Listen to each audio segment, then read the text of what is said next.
민수기 7장 1절에서부터 9절의 말씀 우리가 함께 읽었습니다. 말씀을 살펴보겠습니다. 7장이 상당히 길어요. 89절까지 있어요. 89절까지 있지만 반복되는 말씀이에요. 12절까지 하나의 패턴이 주어지고 13절부터는 12지파가 하나님 앞에 헌물을 드렸던 그 내용들이 반복되어지면서 상세하게 기록되어져 있습니다. 그래서 이 7장의 전체의 내용을 우리가 살피기 원하는데요. 7장을 살피기 전에 우리 한번 생각해 보시기 바라요. 영국의 위스턴 처치라는 이 인물이 있습니다. 우리가 많이 들었을 거예요. 교회 다니는 분들이나 교회 다니지 않는 분들이나 명연설가, 이 연설을 통해서 많은 사람들의 울림과 감동을 줬던 이 시대가 2차 세계대전이었기 때문에 이 처칠이 총리로 세워졌을 때 굉장히 이 위급한 상황이었다고 이야기를 합니다. 그 시기가 이 독일이 침공해서 한참 이 독일이 이 영토를 확장하고 있는 시기에 총리로 세워졌거든요. 그러다 보니까 이 많은 영국의 이 국민들이 언제 독일이 이제 이 본국을 쳐들어올지 모른다라는 이 위협감에 여러 가지 마음에 이 두려움, 근심이 쌓여져 있던 시간에 이 처치가 총리로 세움을 얻게 된 거예요. 그러다 보면 이 여러 가지 이 갈림길, 이 전쟁을 어떻게 임해야 될 것인가, 여러 가지 정치적인 이슈로 갈림이 놓여지는데 포기할 것인가, 아니면 적절한 수준의 타협을 이룰 것인가. 왜냐하면 위축되어져 있는 상황이니까. 그런 유혹이 상당히 많았던 시기라고 이야기합니다. 그런 시기에 처치는 어떻게 합니까? 자신의 확신을 가지고 연설을 하는 거예요. 자신은 절대로 포기하지 않겠다. 절대로 이 전쟁에 타협하지 않겠다. 자기는 끝까지 싸우겠다라는 이 연설을 그야말로 많은 이들에게 감동스럽게 연설을 해서 또 한 번 위축되어지고 두려워하며 근심에 쌓여있던 이 국민들을 다시 일으켜 세우는 일을 했다고 합니다. 이 이야기를 잠깐 생각해 보면 우리는 이 먼 얘기니까 세계대전 우리가 깊게 생각하지 못하는 상황이니까 크게 피부로 와닿지 않을 수 있는데요. 두려움에 떨고 있는 이에게 한 사람의 이 연설이 영향을 줬다라는 거예요. 그 영향력이 힘이 있으면 힘이 있는 대로, 위치가 높으면 높은 대로 그 영향력이 큽니까 작습니까? 여러분 어떤 이가 이런 표현을 했어요. 큰 힘은 그만큼의 큰 책임이 있다. 누가 했습니까? 배트맨 삼촌이 했어요. 스파이더맨 삼촌이 했어요. 명언이라고 생각했는데 결국은 스파이더맨 삼촌이 영화 한 장면의 대사더라고요. 그만큼의 위치에, 그만큼의 영향력에 많은 사람들에게 이 영향력을 준 것을 보게 됩니다. 반대로 우리가 잘 알고 있는 타이타닉호의 비극이라는 영화를 한번 생각해 보세요. 1997년도에 상영이 됐고 실제로 이루어졌던 일입니다. 1912년 4월 10일 영국을 떠납니다. 그 배에 2천여 명이 넘는 사람들이 그 배에 올라타요. 유람선을 통해서 그 당시에는 최첨단의 선박이라고, 유람선이라고 자랑을 합니다. 왜 그러냐면 그 하부에 어떠한 침몰, 어떠한 물이 차서 사고가 나서 물이 차더라도 이 타이타닉호가 쓰러지지 않도록, 균형 감각을 놓치지 않고 침몰하지 않도록 최첨단의 기술로 만들어졌다는 거예요. 그래서 이 유람선을 홍보를 할 때 어떻게 홍보를 했냐면 신도 침몰시키지 못하는 선박, 배라고 이렇게 홍보를 했다라는 거예요. 그만큼의 최첨단, 그만큼의 그 당시에는 놀랍게 여겨지는 여객선으로 이 배가 이 영국을 떠나게 되어집니다. 그럼에도 불구하고 4일이 지나면서 이 항해를 잘 하고 있는데 갑자기 무전이 들어오는 거예요. 그 무전이 뭐냐면 빙산을 조심하라고. 그 주변을 지나가고 있던 다른 선박들이 그 빙산을 조심하라고 이 소식들을 전하는 거예요. 그런데 그 선장이 그 소식을 듣고 어떻게 합니까? 혹시 타이타닉호 영화를 보신 분 계셔요? 저는 안 봤어요. 저는 슬픈 영화를 잘 안 보거든요. 제가 이게 많이 죽는 영화라고 해가지고 제가 안 봤던 기억이 나는데, 그럼에도 불구하고 실제니까, 실화니까 이 사건을 제가 주목해서 읽게 되어지는데, 그 소식이 들렸음에도 선장은 무시를 해요. 빙산을 조심해라 라고 이야기를 들으면 배의 속도를 줄이거나 아니면 밤에 이게 잘 보이지 않으니까, 지금과도 같이 레이저 이 전망대가 이렇게 잘 발달되어 있지 않은 시간이니까 잘 살펴서 가야 하는데 속도도 줄이지 않고 그냥 이 근무자들만 세워놓고 가는 거예요. 시속 40km로 이 배가 가게 되어지는데 그 배의 속도로는 굉장히 빠른 속도라고 하더라고요. 이미 빙산이 발견되어져서 배를 틀기에는 이제 이 큰 배가 방향을 틀기에는 너무나도 부족한 시간에 속도로 다가가게 되어지고 결국은 앞머리는 피했지만 옆구리가 부딪혀서 옆구리가 찢어지는 상황에 직면하게 되어집니다. 충돌이 나서 배가 찢어졌다는 소식을 선장이 들으면 그 즉시로 배 상태를 살펴야 하는데 선장이 어떻게 명령을 내리냐면 배를 멈추게 하지 마라. 배가 멈추면 여기 있는 사람들이 놀라니까 무슨 일인가 놀라니까 배를 멈추지 말고 속도를 줄여서 가라고 명령을 내립니다. 이게 이 배 상태를 살피고 위급한 상황이면 그 자리에서 대처를 해야 하는데 그것을 무시하고 또 가게 한 거예요. 아무리 속도를 줄인다고 해도 속도만큼 어떻게 됩니까? 찢어진 부위로 물살이 들어오는 거예요. 멈춰있는 상태에서 물이 들어오는 것보다 배가 가는 상태에서 그 속도에 맞춰서 물 속도가 더 빨리 들어오게 되는 거예요. 결국은 2시간이 지나서 배가 기울어지고 총 4시간이 지나서 배가 쪼개지면서 침몰을 하게 되는 현상을 쪼개지는 일이 벌어지게 됩니다. 결국 750명이 이 구조를 받고 1510명이 비참한 죽음을 맞이해 나가는 형태를 갖게 되어져요. 물론 이 사고가 누구 때문이다, 무슨 일 때문이다, 뭐 여러 가지의 이야기가 있고 그 현장을 실제로 본 사람이 많지 않았기 때문에 뭐라 이야기할 수 없지만 그럼에도 불구하고 몇 가지의 상황을 통해서 우리가 생각해 볼 수 있는 것은 한 사람의 결단, 한 사람의 결정이 어떻게 됩니까? 1510명을 죽이는 비참한 최후로 이어지게 된다는 거예요. 이 이야기를 가만히 들으면 우리는 총리도 아니고 선장도 아니고 그렇게 큰 영향을 줄 사람들이 아닙니다. 우리는 그냥 편안해요. 이렇게 생각이 드십니까, 여러분? 그렇지 않아요, 여러분. 아무리 작더라도 가정을 통해, 자녀를 통해, 우리에게 만나는 모임을 통해, 직장과 학교에서 나를 통한 영향력이 있습니까, 없습니까? 반드시 있다라는 거예요. 사회심리학자를 통해서는 최소한 그 한 사람이 50명에게 영향을 준다, 이렇게 이야기를 합니다. 그만큼 나는 그런 리더십 없습니다, 이렇게 이야기를 해도요, 나 한 사람을 통한 영향력이 곳곳에서 나타날 수 있다는 거예요. 저는 거기에 질문을 드리고 싶어요. 나 한 사람의 영향력이 사람을 살리는 영향력입니까? 사람을 죽이는 영향력입니까? 그 어떠한 이에게 긍정적으로 발전적으로 영향을 주는 형태입니까? 아니면 그냥 부정적으로 위태롭게 그냥 나 한 사람 버티기도 힘든 상황 속에 다른 사람에게는 염려와 근심으로 영향력을 주고 있는 상태로 느껴지게 되십니까? 오늘 본문을 통해서 저는 그 관점으로 살펴보기 원해요. 오늘 본문에 누가 등장합니까? 제 1절에 보면 1절의 말씀 우리 한번 같이 읽어볼까요? 함께 했습니다. 1절입니다. 시작. 모세가 장막 세우기를 끝내고 그것에 기름을 발라 거룩히 구별하고 또 그 모든 기구와 제단과 그 모든 기물에 기름을 발라 거룩히 구별한 날에 누가 등장을 해요, 여러분? 모세예요, 모세. 여러분, 모세가 어떠한 인물입니까? 하나님이 그를 찾아오셔서 내가 너로 하여금 이 이스라엘 백성을 구원할 거야, 너로 하여금 하나님 나라를 세울 것이다, 너로 하여금 놀라운 일을 이룰 것이다 라고 하나님이 와서 말씀하실 때 모세가 설레이며 모세가 기대하며 모세가 나를 사용하여 주옵소서라고 외치는 사람이었습니까? 어떤 사람이었어요? 철저하게 하나님의 부르심에 숨어버리는, 자신을 할 수 없다라고 손소리를 치는 게 모세였단 말이에요. 자신의 혈기로 뭔가 해볼까 했을 때에는 실패하고 실수했기 때문에 80세가 되었을 때는 어떻게 합니까? 내 나이가 몇인데 그들 앞에 내가 설 수 있겠습니까? 갈지 못합니다. 나는 할 수 없습니다. 나는 말도 어둔하게 하는 사람입니다. 손소리를 치며 하나님의 부르심에, 하나님의 이 이끄심에 숨었던 자가 모세예요, 모세. 그럼에도 불구하고 오늘 본문의 모세를 통해서 어떻게 합니까? 성막을 세우는 일을 끝냈더라. 하나님의 일, 성막을 세워나가는 일을 마치는 현장까지 이끌어 나가는 모세의 모습을 우리에게 보여주고 있습니다.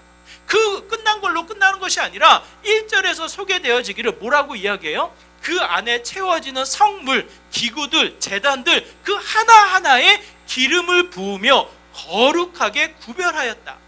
오늘 본문은 한 절로만 기록되어져 있지만 이 본문이 똑같은 시기에 기록되어져 있는 이 내용이 출애굽기 40장에 기록되어져 있어요.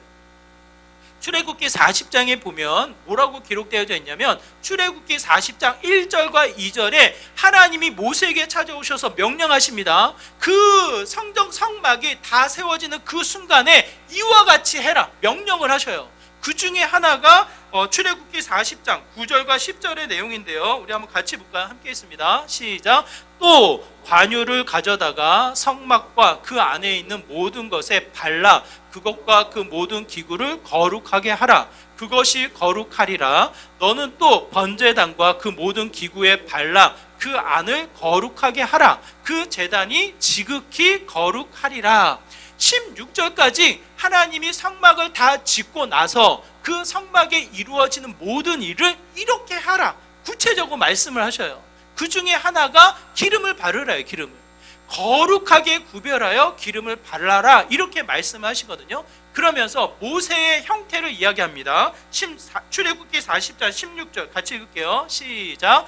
모세가 그같이 행하되 곧 여호와께서 자기에게 명령하신 대로 다 행하였더라.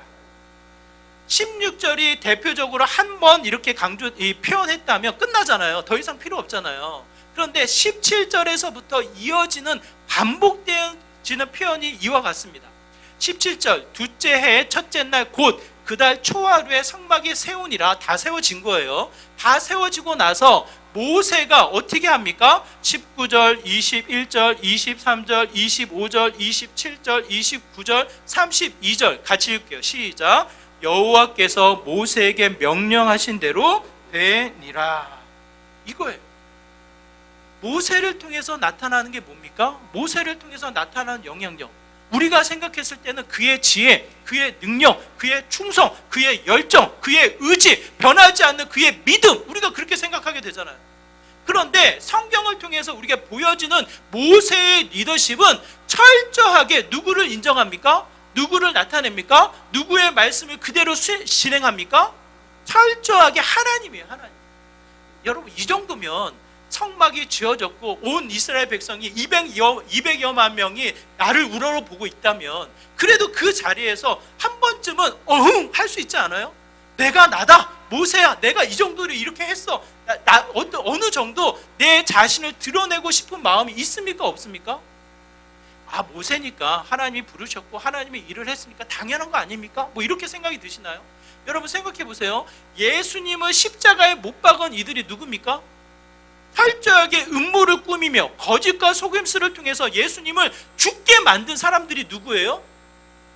유대인들이에요. 그렇죠? 유대인들 중에서도 누구예요?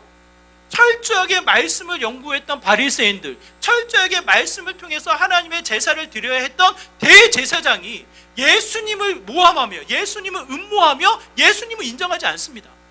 여러분 생각해 보세요. 예수님을 몰랐기 때문에 인정하지 않았을까요? 아 예수님이 누군지 몰라. 나는 저 예수님을 모르니까 부인할 수밖에 없어. 맞나요 여러분? 철저하게 말씀 그대로를 이행하시며 하나님의 아들 되심을 증명하시며 그 누구도 핑계할 수 없을 정도로 말씀에 무지한 자도 예수님이 누구냐고 그 자가 누구냐고 빌라도가 고백했듯이 당신이 누구냐고 관심을 가질 수밖에 없는 시대예요.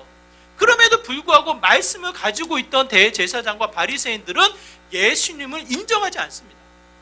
왜 그래요? 예수님을 몰랐다가 아니에요. 자신의 권리, 자신이 갖추고 있는 이 자리, 자신의 위치를 어떻게 해요?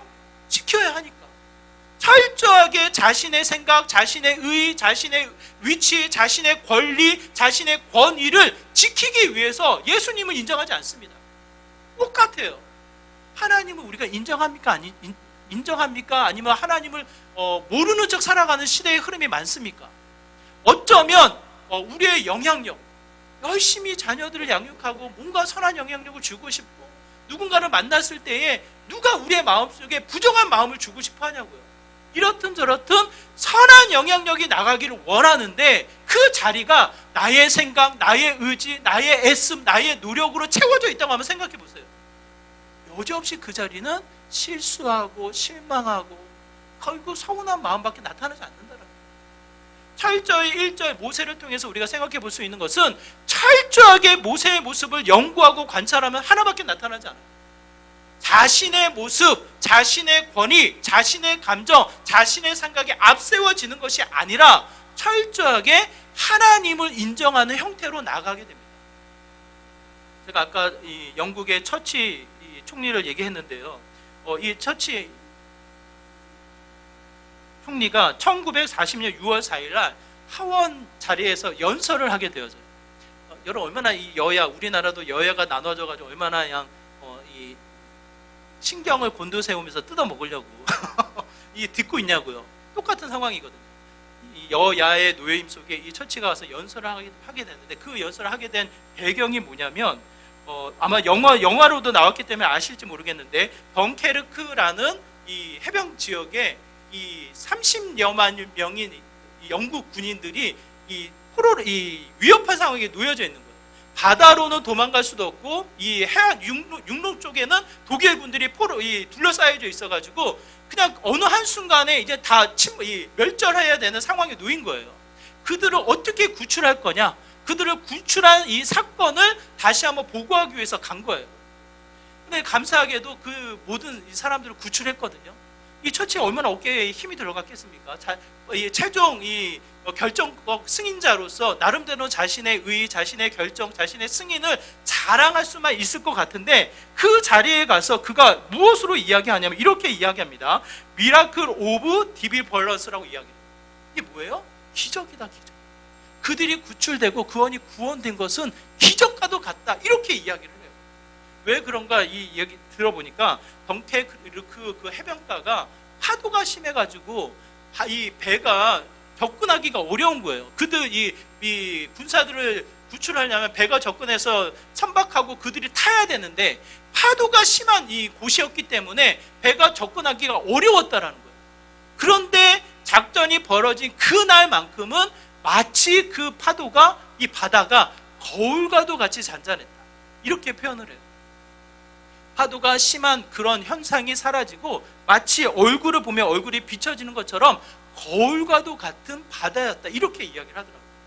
한번 생각해 보십시오. 해변가를 뛰어와서 배를 타려고 할 때 그 병사들이 노출되는 거예요. 숨어있는 어떤 그런 이 가로막이 없어요. 그러다 보니까 독일 비행기가 떠서 이 침공을 하면 어떻게 됩니까?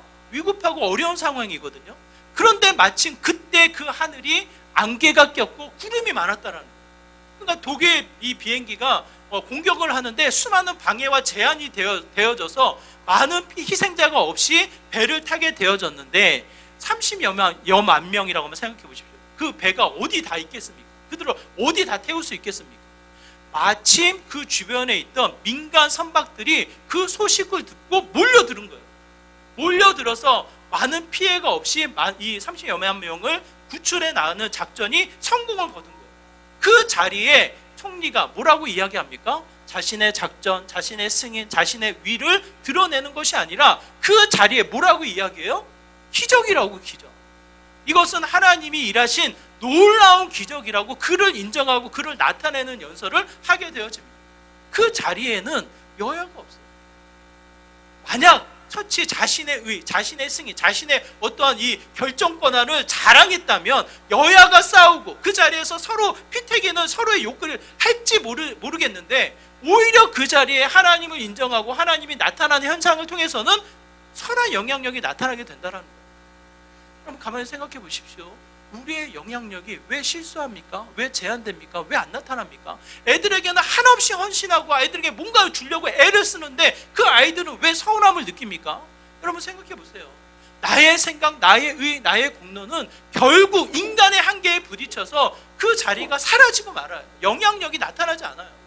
싸우지 않고 오히려 갈등이 안 일어나면 다행이죠. 오늘 1절을 통해서 우리가 생각해 볼 수 있는 그 선한 영향력은 하나님을 나타내고 하나님을 인정하는 그 자리가 하나님이 채우시는 은혜로 말미암아 영향력이 나타나게 된다는 거예요. 그러므로 우리가 또 한 번 그 누군가에게 나의 영향력, 나의 선한 마음을 주기 원한다면 그 자리는 반드시 하나님을 자랑하고 하나님을 인정하는 믿음의 자리가 되어야 합니다. 그래야지만 그의 역사, 그의 기적이 나타나게 된다는 거예요. 두 번째 2절의 말씀을 통해서 우리가 생각해 볼 수 있는데요. 2절의 말씀 같이 한번 읽어볼까요? 2절입니다. 시작. 이스라엘 지휘관들 곧 그들의 조상의 가문의 우두머리들이요 그 지파의 지휘관으로서 그 계수함을 받은 자의 감독된 자들이 헌물을 드렸으니. 2절이 굉장히 복잡하게 기록되어져 있는데요. 단순합니다. 헌물이란 단어는 2절에 없어요. 원래 우리 번역해서 자연스럽게 문장을 만들다 보니까 3절에 있는 헌물을 가지고 와서 헌물을 드렸다 이렇게 번역을 한 건데 2절을 원어로 보면 딱 한 단어가 강조되어져 있어요. 그게 뭡니까? 카라브라는 단어인데 드렸다예요. 드렸다. 동사에 주어가 포함되어 있으니까 그들이 드렸다. 이게 이 원 단어예요. 그러면 2절이 길게 기록되어져서 설명하고 있는 게 뭡니까? 2절이 길게 설명하고 있는 게 뭐예요? 누가 드렸다는 거예요. 드렸다. 그들이 드렸다인데 그들이 누구냐를 길게 설명하고 있는 거예요. 2절이. 자, 한번 볼까요? 이스라엘의 지휘관들 곧 그들의 조상의 가문의 우두머리들 그 지파의 지휘관으로서 그 계수함을 받은 자의 감독된 자들이 드렸다. 이 문장이에요. 2절은. 2절의 내용은 그거예요. 그거. 결국 어떠한 자들이 드렸습니까? 그 당시의 지도자들, 그 당시의 리더들이 어떻게 해요? 하나님이 명령에 있어서 어쩔 수 없이 드렸다. 아닙니다. 자발적으로 하나님 앞에 드렸다라는 것이고, 여러분 생각해 보세요. 지휘관들이 말하는 게 쉽습니까? 행동하는 게 쉽습니까? 지휘관들이 말을 하는 게 쉬워요? 행동하는 게 쉬워요? 우리가 막 헷갈려요. 가치를 따지면 행동도 해야 되는데 실제로 따지면 또 행동 안 하는 것 같고, 목사님이 무슨 대답을 원하는 거지? 헷갈려요, 여러분. 그렇죠? 시대의 반영이 그래요. 우리가 생각했을 때 영향력은 행동했을 때 나타나요. 말을 한다고 해서 나타나지 않아요. 선한 영향력의 차이는 뭡니까? 좋은 생각을 가지고 있고 바른 가치를 내가 가지고 있다고 해서 선한 영향력이 나타나지 않습니다. 뭐예요? 그 차이점은 그 좋은 생각이 나의 손과 발을 통해서, 그 선한 가치가 나의 삶을 통해서 나타났을 때, 실천되어졌을 때 그 선한 영향력이 나타나는 거예요. 그것을 오늘 성경은 우리에게 말씀하고 있는 거예요. 이스라엘 백성들에게 명령을 해서 너희들이 드려라, 너희들이 먼저 그걸 챙겨라, 이런 명령을 내릴 수 있지만 자발적으로 그들이 어떻게 했다? 드렸다.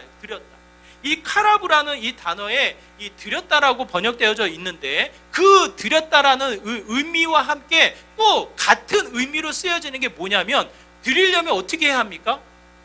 네? 선물을 내가 정성껏 준비했어. 이 선물을 준비한 선물을 드리려면 어떻게 해야 돼요, 여러분? 어떻게 해야 돼요? 오늘날이야 그냥 주소 딱딱딱 치고 택배 주문해서 보내버리면 되지만, 이 당시는 어떻게 해야 돼요? 정성껏 챙긴 선물을 가지고 가야 돼요. 그래서 카라브라는 단어는 드렸다라는 의미도 있지만 또 같은 의미로 사용되어지는 게 가깝게 가다예요. 가깝게 가다예요. 하나님 앞에 가까이 가서 먼저 드렸다라는 거예요. 자신이 솔선수범해서 이스라엘 백성들에게 먼저 시키기 전에 본인이 자원해서 그것을 하나님 앞에 드린 자의 모습으로 나타나는 것을 성경은 우리에게 말씀하고 있습니다. 이 선한 영향력이 또 한 번 우리가 무엇으로 나타납니까? 하나님을 인정하고 하나님을 나타내는 것으로 나타나지만, 또 한편 그 하나님을 인정하는 삶이 우리의 입술로, 우리의 생각으로만 멈춰서는 절대로 나타나지 않는다는 거예요. 저는 이 부분이 한국교회가 또 한 번 정말 절실하게 고민하고 생각해봐야 될 문제가 아닐까. 만약 저와 여러분이 하나님에 대한 믿음, 하나님에 대한 사랑이 나눠주고 싶은데 그 선한 영향력이 안 나타난다면 어떻게 해야 됩니까? 고민하셔야 돼요. 그 사랑이, 그 가치가, 그 선한 영향력이 내 안에만 갇혀져 있는 것은 아닌가. 나의 손과 발이, 나의 이 애씀이, 나의 삶이 무엇으로 실천되어지고 있는가를 생각해 보셔야 돼요.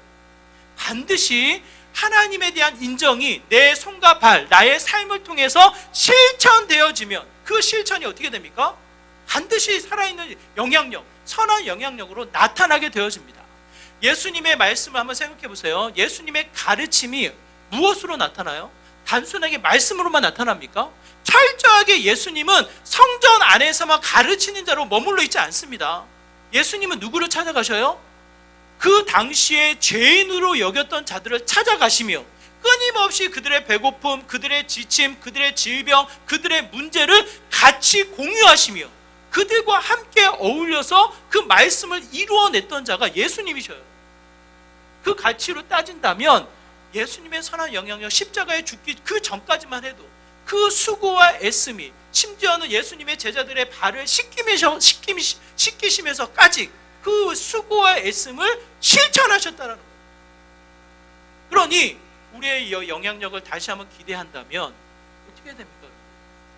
오늘 앉아서 떡볶이를 한다고 제가 들었는데, 앉아서 주는 떡볶이 먹지 마시고 하고 푸고 나누고 수고하고 섬기며, 그 자체가 나에게 기쁨이고 그 자체가 아름다운 공동체를 세우며 그 자체가 선한 영향력으로 나타나게 된다는 거예요. 반대로 그런 수고와 애씀 없이 나는 좋은 생각을 가졌으니까 좋은 사람이야, 선한 가치를 가졌으니까 난 누구든지 영향력을 줄 수 있어. 착각입니다, 여러분. 착각이에요. 죽은 가치예요. 죽은 가치. 절대로 빛을 발하지 못합니다. 그러므로 솔선수범, 또 한번 우리가 실천하고 섬기는 믿음의 모습이 되어야 한다는 것을 이야기합니다. 노블레즈 오블리즈라는 표현이 있잖아요. 충분히 누릴 수 있고 가치가 있지만 그것을 희생하는 거예요. 그것이 어쩌면 우리 그리스도인들에게 필요하지 않을까 싶어요. 타이타닉호에 많은 사람들이 이 죽음을 맞이하지만 그 안에 믿음의 사람들이 또 있었어요.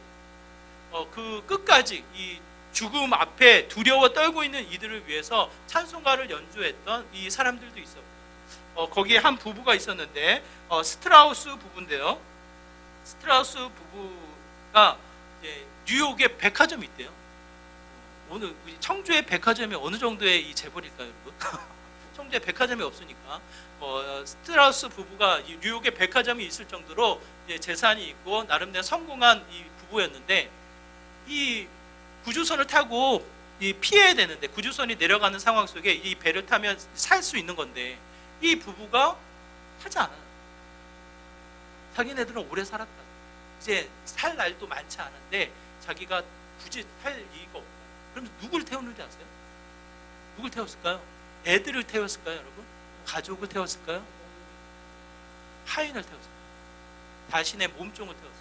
그러면서 자기 밍크코트를, 겨울이 빙산이었으니까 밍크코트를 주면서 자는 이게 필요 없다고, 네가 이거 입고 살으라고. 그 하인들을 태우고 그 두 부부가 영화 속에서는 침대 장면에서 죽음을 맞이하는데 실제로는 벤치에 앉아가지고 죽었다고 이렇게 구조당한 분들이 증인했다고 그러더라고요. 죽음을 맞이하게 됩니다.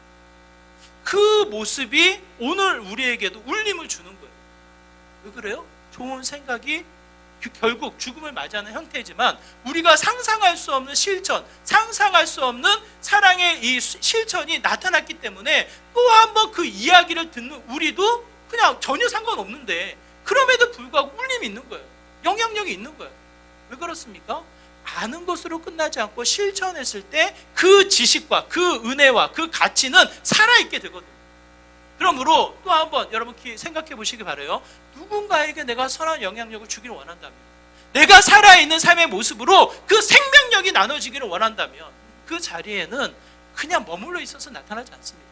수고와 섬김, 나의 애씀이 삶의 현장으로 실천되어질 때, 하나님은 인정하는 가치가 말씀의 순종으로 나타날 때 영향력이 빛을 발하게 된다는 거예요. 마지막입니다. 3절의 말씀 같이 읽을게요. 3절의 말씀입니다. 같이 읽습니다. 시작. 그들이 여호와께 드린 헌물은 덮개 있는 수레 6대와 소 12마리이니 지휘관 2사람의 수레가 하나씩이요 지휘관 1사람의 소가 1마리씩이라 그것들을 장막 앞에 드린지라. 무슨 말일까요? 네? 여러분 가만히 보세요. 이 대사장, 이 성막을 다 짓고 성막 일을 감당하는 레위 지파를 보니까 힘겨워 보이거든요. 하나님이 드리라고 명령 안 했다니까요. 지휘관들이 보고 자원해서 드리는데 뭘 드리냐면 수레를 만들어서 그 수레를 끌 소를 헌납하는 거예요. 근데 이 수레를 만드는 게 혼자 만들 수가 없으니 어떻게 합니까?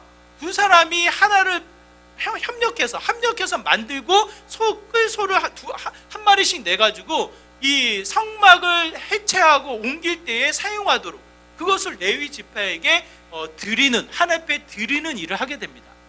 여러분, 하나님은요 혼자 있는 것을 기뻐하실까요? 아니면 좋지 않게 여기실까요? 네? 지금 시대는 혼자 있는 것을 즐거워합니다.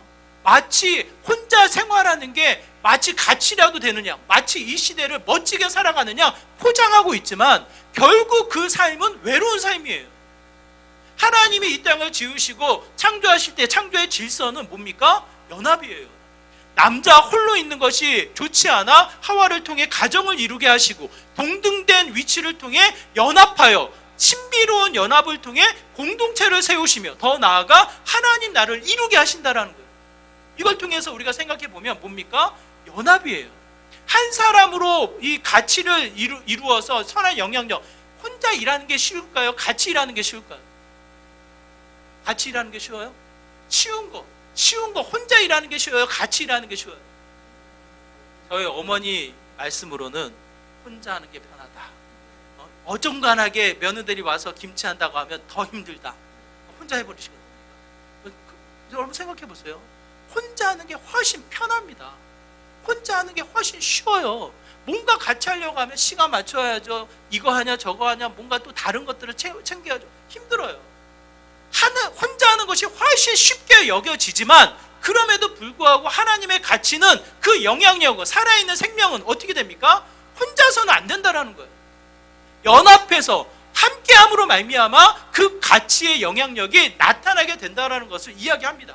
그러므로 이 지휘자들 얼마든지 힘이 있지만 오히려 연합해서 하나님 앞에 드리는 삶이 되었고 그들의 솔선수범이 온 이스라엘 백성들에게 퍼짐으로 말미암아 또 한 번의 믿음의 영향력이 이루어져 나가는 형태를 우리가 보게 된다는 거예요. 성경 잠언서에서도 이렇게 이야기합니다. 잠언서 4장의 말씀인데요. 같이 볼게요. 잠언서 4장 9절에서부터 12절의 말씀 같이 읽을게요. 시작. 두 사람이 한 사람보다 나음은 그들이 수고함으로 좋은 상을 얻을 것임이라. 혹시 그들이 넘어지면 하나가 그 동물을 붙들어 일으키려니와 홀로 있어 넘어지고 붙들어 일으킬 자가 없는 자에게는 화가 있으리라. 또 두 사람이 함께 누우면 따뜻하거니와 한 사람이면 어찌 따뜻하랴. 한 사람이면 패하겠거니와 두 사람이면 맞설 수 있나니 세 겹줄은 쉽게 끊어지지 아니하느니라. 이게 가치 아닙니까? 아무리 혼자 강하고 아무리 혼자 지혜롭고 아무리 혼자 모든 것을 쉽게 할 수 있다고 여겨져도요 그 인생은 약한 거예요. 쉽게 구부러지고 쉽게 상처 입고 쉽게 다쳐버려요. 아무리 원수 같아도 없는 것보다 있는 게 좋은 게 남편과 아니에요.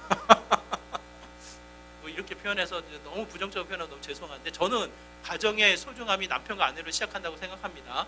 자녀보다 훨씬 더 남편과 아내가 중요하다고 저는 강조하는 편입니다. 그만큼 원수 같아도 나랑 너무 달라도 뭡니까? 그 사람이 필요한 거예요. 그 사람이 있어야지만 가정의 안정을 취하는 거예요.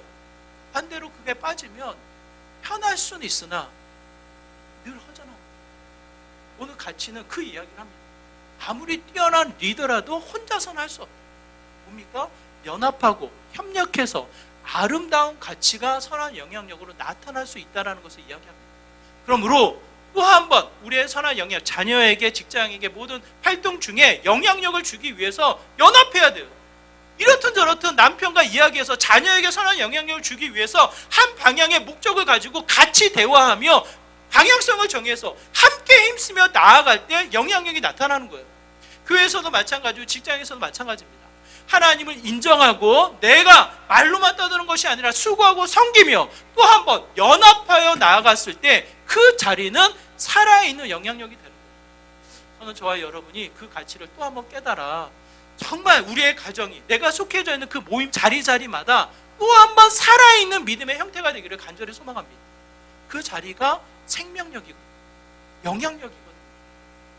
성경의 가치를 통해서 또 한 번 하나님만을 인정하시고 나의 손과 발을 통해서 먼저 수고하시고 더 나아가 그 누군가를 세우고 연합함으로 말미암아 하나님의 선한 영향력, 그 가치가 도드라지는 그 어두운 가운데 빛을 발하는 저와 여러분의 삶이 되시기를 주님의 이름으로 축원합니다. 그 가치를 통해서 또 한 번 하나님의 생명력, 그 영향력이 펼쳐져 나가시기를 주님의 이름으로 축원합니다. 우리 말씀을 기억하시면서 함께 기도하기 원해요. 하나님, 나 한 사람 너무 부족합니다. 모세처럼 아무것도 할 수 없다라고 손소리를 치는 게 나의 모습입니다. 그렇지만 주님을 인정하고 주님을 나타내는 삶을 통해서 더 나아가 말씀에 수고하며 섬기며 순종하는 그 자리가, 함께하는 그 자리가 또 한 번 생명력이 나타나는 리더십의 귀한 자리임을 고백합니다. 나의 가정이, 우리가 속해져 있는 그 자리가 또 한 번 깨어나게 하시고 수고하게 하시고 섬기게 하시고 하나님의 영향이 펼쳐지는 믿음의 귀한 자리가 되게 하여 주시옵소서라고 이와 같은 마음으로 함께